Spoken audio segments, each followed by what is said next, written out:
السلام علیکم ورحمۃ اللہ وبرکاتہ۔ دیکھیے، ہمارے ملکی حالات بہت سنگین صورتحال اختیار کر چکے ہیں اور ملک جس بحرانی کیفیت سے گزر رہا ہے یہ بہت تکلیف دہ چیز ہے، اور پوری دنیا میں جو جگ ہنسائی ہو رہی ہے وہ بھی اپنی مثال آپ ہے۔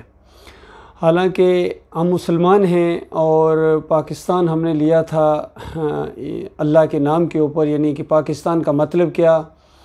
لا الہ الا اللہ۔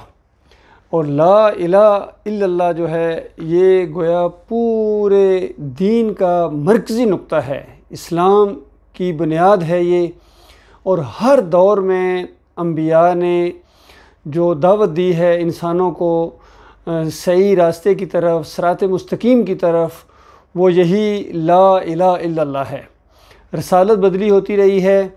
شریعت بدلی ہوتی رہی ہے، کتابیں بدلی ہوتی رہی ہیں،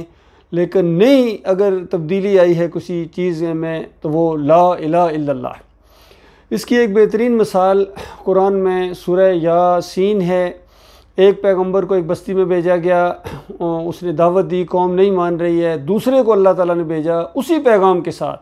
کوئی امینڈمنٹ نہیں ہے، کوئی تبدیلی نہیں ہے کہ اس وجہ سے کہ یہ سارے آخر نہیں مانے اب کیا کیا جائے، اس میں تھوڑی سی چلو تبدیلی، نہ کوئی نرمی، نہ، بلکہ تیسرا پیغمبر بھیجا، دعوت کے اندر وہی انداز ہے اور اسی کی تائید ہو رہی ہے کہ مسئلہ تمہارا یہ ہے کہ تم اللہ کے بندے بن جاؤ اور اللہ کے علاوہ کسی اور کے بندے نہ بنو۔ اور اگر بات نہ مانی تو اس کے بعد وہ جو مہلت عمری ہے وہ اگر ختم ہو گئی اجتماعی طور پر تمہاری قوم کی یا انفرادی طور پر کسی انسان کی جو اس کو اللہ نے عمر دی ہے، اس میں اگر وہ ایمان نہ لایا تو اس کے بعد اس کو ایسی خوفناک وادیوں کے اندر، عذاب کی وادیوں کے اندر دھکیل دیا جائے گا کہ آج اس کا تصور نہیں کیا جا سکتا، کیونکہ اللہ تعالیٰ نے یہ نظام بنایا ہے، یہ امتحان کی ایک جگہ ہے اور قیامت کا وقت یقیناً مقرر ہے، اور انسانوں کی جانچ ہو رہی ہے اور ان کو آزمایا جا رہا ہے، اور آزمائش صرف بندگی اور عقیدے کی ہے کہ تم نے اپنے مالک کو مالک مانا ہے اور اس بندگی کو ثابت کیا ہے یا نہیں۔ کہیں ایسا تو نہیں کہ تم کسی اور کے بندے بن گئے ہو، اور اگر کسی اور کا بندہ تم نے بنا اور بندگی کسی اور کی کرنے کی کوشش کی تو دنیا کے اندر بھی تمہارے اوپر اللہ کے عذاب آئیں گے، تمہیں چین اور امن اور کمی نصیب نہیں ہوگا۔ امن و سکون تو مشروط کر دیا گیا ہے، الذین آمنوا ولم یلبسوا ایمانہم بظلم اولئک لہم الامن وہم مہتدون، کہ امن و سکون صرف ان کے لیے ہے جو ایمان لائیں اور اپنے ایمان کے اندر سے اس ظلم کو، پھر خود نبی علیہ السلام نے ظلم کی تشریح کی کہ یہاں اس آیت کے اندر جو ظلم کا لفظ استعمال ہوا ہے یہ وہ والا ظلم ہے جو سورہ لقمان میں آیا ہے کہ ان الشرک لظلم عظیم، شرک بہت بڑا ظلم ہے۔ تو جس نے ایمان لایا اور اپنے ایمان کے اندر گویا شرک کی ملاوٹ نہیں کی ہے، ہدایت یافتہ وہ ہے، امن کے اندر وہ قوم ہوگی، وہ فرد ہوں گے۔ تو یہ اس طرح کھول کھول کے بیان کیا گیا۔ تو آج جو پوری دنیا میں امن و سکون نہیں ہے اور انسانیت ہے یہ انگاروں کے اوپر لوٹ رہی ہے، نفرتیں ہیں، جنگیں ہیں اور لڑائی جھگڑے ہیں، اور ایک انسان دوسرے انسان کو کھانے کے لیے تیار ہے، اس ماڈرن دنیا کے اندر بھی اللہ کے بندوں صرف ایک وجہ ہے کہ انسانوں نے اپنے مالک کے ساتھ وہ وفاداری نہیں کی ہے جس کے لیے اس کو پیدا کیا گیا تھا۔ انہوں نے بے وفائی کی ہے، بلکہ غداری کی ہے اپنے مالک اور خالق کے ساتھ۔ انہوں نے وفا کی ہے، اپنی قوم کے ساتھ کی ہے، بے شمار لوگوں نے ملک کے ساتھ کی ہے، انسانوں کے ساتھ کی ہے وفا، لیکن اللہ کے ساتھ بے وفائی کی ہے، کلمے کے ساتھ غداری کی ہے۔ یہ وہ جرم ہے جو آج ہمارے پورے مسلمانوں کے اندر آ گیا، اور خاص کر ہمارے پاکستانیوں کے اندر۔ لہٰذا میرے پاکستانیوں، تمہارا اصل جرم ایک جرم ہے کہ تم نے اللہ کے علاوہ دوسروں کو معبود بنایا ہے۔ کسی کو داتا کہتے ہو، کسی کو دستگیر کہتے ہو، کسی کو مشکل کشا کہتے ہو، حاجت روا کہتے ہو، وہاں ان کی مزاروں اور قبروں کے اوپر جا کر ماتھے رگڑتے ہو، ناک رگڑتے ہو، دیے جلاتے ہو، اگربتیاں جلاتے ہو اور سجدے کرتے ہو، اس کو سجدہ تعظیمی کہتے ہو۔ کبھی کہتے ہو نہیں یہ تو محبت کا سجدہ ہے، چوکٹ خچومہ ہے، تو اس وجہ سے یہ معاملہ ہے۔ اللہ کے بندوں، یہی وہ شرک ہے جو ناقابل معافی جرم ہے، جو اللہ کو گالی ہے۔ اللہ کو گالی دینے کے بعد اگر تم سمجھتے ہو کہ تمہاری دنیا کے اندر خیر آ جائے گی یا جنت تمہارے لیے بے قرار ہے، تو یہ تمہاری بہت بڑی بھول ہے، بہت بڑا فراڈ تمہارے ساتھ ہوا ہے۔ آج کل سیاسی کشمکش کے اندر جس طرح یہ خبر آئی ہے کہ عمران خان صاحب کی جان کو خطرہ ہے۔ حقیقت ٹی وی والے نے اس پر بڑا زور دیا ہے، اور عمران خان نے خود کہا ہے کہ شاید مجھے اس طرح مار دیا جائے گا جس طرح سلمان تاثیر کو مار دیا گیا تھا۔ تو وہ بھی ایک واقعہ پیش آیا تھا، سلمان تاثیر کو بھی اپنی زبان کے اوپر کنٹرول رکھنا چاہیے تھا، اور عمران خان بھی اب چونکہ مذہبی انداز سے سامنے آتے ہیں، کلمے کی دعوت دینے کی کوشش کرتے ہیں، تو جو دوسرے مگرمچھ بیٹھے ہوئے ان کو تو تکلیف ہوتی ہے، فضل الرحمان، طارق جمیل، طاہر القادری اور جتنے یہ مذہبی مگرمچھ ہیں، میں تو ان کو مگرمچھ کہوں گا، ان کی جو مدرسے ہیں یہ شرک کی فیکٹریاں ہیں، یقین کیجئے، بدکاری کے اڈے ہیں، بد اخلاقی اور اس کی انتہا ہے۔ یہاں قرآن کی نہیں تعلیم دی جاتی ہے، نہ حدیث کی تعلیم دی جاتی ہے، یہاں ان کے مسلک کی تعلیم دی جاتی ہے۔ بریلوی مدرسہ ہے تو وہاں بریلویت پڑھائی جاتی ہے، دیوبندی ہے تو وہاں دیوبندیت پڑھائی جاتی ہے، اہل حدیث ہیں تو وہاں اہل حدیثیت اور سلفیت پڑھائی جاتی ہے، اور اگر کوئی صوفی خانقاہیں ہیں، پیروں کی گدیاں ہیں تو وہاں صوفیزم اور تصوف پڑھایا جاتا ہے۔ چاہے یہ کتنے بڑے بڑے مولوی گزرے ہیں، علماء گزرے ہیں بیچ میں، پڑھے لکھے بھی اور ان پڑھ بھی، چاہے عبد القادر جیلانی ہوں، محی الدین چشتی ہوں، علی اجویری ہوں، بڑے بڑے مصنف رہے ہیں یہ، ان کی کتابیں پڑھو، شاہ ولی اللہ کی کتابیں پڑھو، وہی تصوف، وحدت الوجود، وحدت الشہود، حلول کر گیا اللہ تعالیٰ بندے کے اندر یا بندہ اللہ کے اندر چلا گیا ہے۔ تو اس طرح کے مشرکانہ عقیدوں سے ان کی کتابیں بھری پڑی ہیں، اللہ کے بندو، اللہ کی کتاب کا راستہ انہوں نے روکا ہوا ہے، اور ایمان عقیدے کی طرف یہ نہیں آنے دینا چاہتے ہیں۔ اور کوئی توحید کی جب دعوت اٹھتی ہے، ایمان کی دعوت اٹھتی ہے، تو سب سے پہلی رکاوٹ یہ ہیں، یہ سب سے کھڑے ہو جاتے ہیں آگے، اور عام طور پر عوام سمجھ رہی ہے کہ یہ ہمارے رہنما ہیں، حقیقت میں یہ ٹھگ ہیں، ایمان کے دشمن ہیں، اور عوام سمجھ رہی ہے کہ یہ دیندار ہیں، حقیقت میں دکاندار ہیں، ان کی نمازیں یہ پڑھاتے ہیں اللہ کے لیے نہیں، پیسے لیتے ہیں، تنخواہ اس کے اوپر ہوتی ہے، اور اذانیں دیتے ہیں اللہ کے لیے نہیں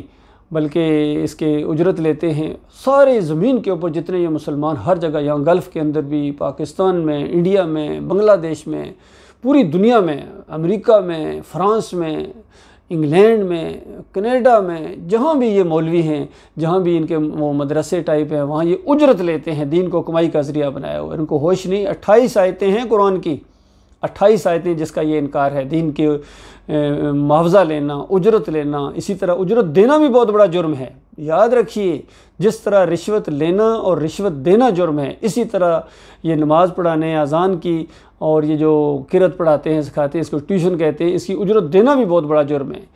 کیونکہ اس کے جرم کے اندر آپ ملوث ہیں۔ یہ خالص اللہ کی رضا کے لیے ہونا چاہیے۔ باقی معاش کے ذرائع اللہ تعالیٰ نے بے شمار اس زمین کے اوپر پھیلائے ہیں، گنے بھی نہیں جا سکتے ہیں، اور یہ مولوی حرام خور، اسی وجہ سے ان کی دعائیں قبول نہیں ہوتی ہیں۔ تو یہ معاملہ ہے اللہ کے بندو۔ اور آخر میں عمران خان صاحب سے یہی کہوں گا، میں اکثر ان کو مخاطب کرتا ہوں کہ واقعی آپ کی جان کو خطرہ ہے، اور مرنے سے پہلے ایمان کو خالص کر لیں۔ یہ جو آپ شرک کرتے رہے ہیں، مزار کے اوپر جا کے سجدہ کرتے ہیں، پھر یہاں آپ نے وہ امام زامن بنوایا، یا علی مدد کا پٹا بنوایا، میں نے خود اپنی آنکھوں سے دیکھا۔ پھر آپ وہ جنتی دروازہ جو یہاں گن شکر، جنتی نہیں، یہ خالص جہنمی دروازہ ہے،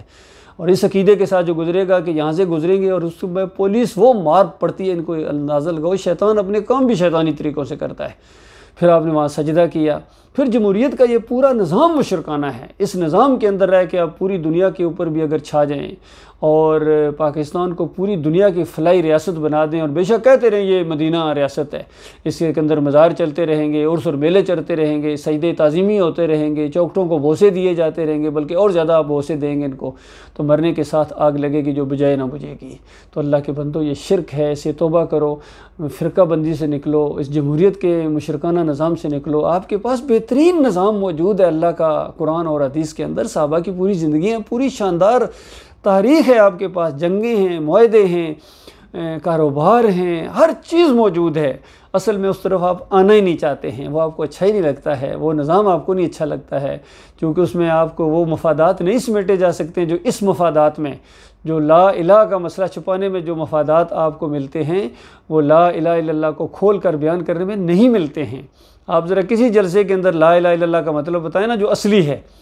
تو سب سے پہلے جو سامنے جلسے میں بیٹھے ہوئے کرسیاں اٹھا کے ماریں گے آپ کو. دائیں طرف جو محمود قریشی صاحب بیٹھے ہوئے ہیں وہ آپ کو گریبان پکڑنے کے لیے تیار ہو جائیں گے, اور دوسری طرف جو یہ محمد علی صاحب ہیں وہ آپ کو کھینچیں گے, فؤاد چودھری کھینچے گا آپ کو کہ اچھا یہ آپ کر رہے ہیں کہ اللہ کے علاوہ کوئی داتا نہیں, کوئی دستگیر نہیں, یا علی مدد کہنا شرک ہے, یا رسول مدد کہنا شرک ہے, 11ویں حرام ہے,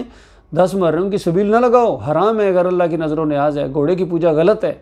اور یہ جو مزار جتنے بنے ہوئے ہیں سب کو ڈھا دو, گراؤنڈ کرو ان کو, اور کوئی مجاور نہیں ہوگا, کوئی پیری مریدی نہیں ہوگی. اور یہ نظام جمہوریت جو ہے یہ خالص مشرکانہ انداز ہے. ذرا ایک تقریر کریں نا یہ کسی سٹیج کے اوپر, اس کے بعد میں دیکھتا ہوں آپ کا سامنے مجمع کتنا ہوگا. اور یہ مجمع خالص شیطانی آپ نے ان کو ایک ماحول دیا ہوا ہے, گانا بجانا ترانے خواتین سب کچھ ہی کرتے ہیں, تو اس کے اوپر مجمع اکٹھا ہو جائے تو آپ سمجھتے ہیں اللہ بھی آپ کے ساتھ خوش ہے. یہ بات آپ کو کوئی نہیں بتائے گا, یہ میں آپ کو بتا رہا ہوں, آپ کا بھائی ہوں, میں کوئی مولوی نہیں ہوں, میں کوئی پیر نہیں ہوں, میں ایک آرمی افسر ہوں, 7 پنجاب ریجمنٹس میرا تعلق ہے, اور یہ نمبر 23232. آج سے 37 سال پہلے میں نے یہی بات اپنی یونٹ کے اندر بھی کہی تھی کہ دیکھو ہمیں اب سب معلوم ہو گیا, ایمان عقیدے کا مسئلہ ہے, توحید کا مسئلہ ہے, تو ہم ایمان عقیدہ درست کرو. جس طرح صحابہ اکرام کا انداز تھا, یہ یا علی مدد کے نعرے لگانا صبح پی ٹی پریڈ میں, اور دم دم علی علی اور پکاریں, یہ مشرکانہ پکارے ہیں. ایاک نعبد و ایاک نستعین کا انکار ہے. آپ اپنی ہر تقریر کا آغاز ایاک نعبد و ایاک نستعین سے کرتے ہیں, پھر اسی تقریر کے اندر کئی دفعہ نعرہ حیدری لگتا ہے اور آپ کے ماتھے پر شکن نہیں پڑتی ہے. اسی تقریر سے فارغ ہونے کے بعد آپ گنج حگر جا کے سجدے کرتے ہیں, تو بتاؤ کہاں گیا آپ کا لا الہ الا اللہ. تو یہ بات میں نے اپنے بھائیوں تک پہنچانی ہے, سب تک جو بھی اس کو مانے گا وہ بچ جائے گا, چاہے نواز شریف صاحب مانے, شہباز شریف مانے, زرداری مانے, ہمارے جنرل باجوہ صاحب مانے, جو بھی مانے گا اس کو وہ بچ جائے گا, ایمان خالص پر ہوگا. اور جو نہیں مانے گا, چاہے صدر ہے, وزیر اعظم ہے, MNA MP ہے, چیف آف آرمی اسٹاف ہے, یا بڑا کوئی اپنا دولت مند ہے, ریاض عامر کیا نام ہے, ریاض صاحب ہیں, یا جتنے بھی ہیں, جو بھی اس بات کو نہیں مانے گا اس کو ہمیشہ کی آگ میں رہنا پڑے گا, دل مانے یا نہ مانے. اللہ تعالیٰ غور و فکر کرنے کی توفیق عطا فرمائے.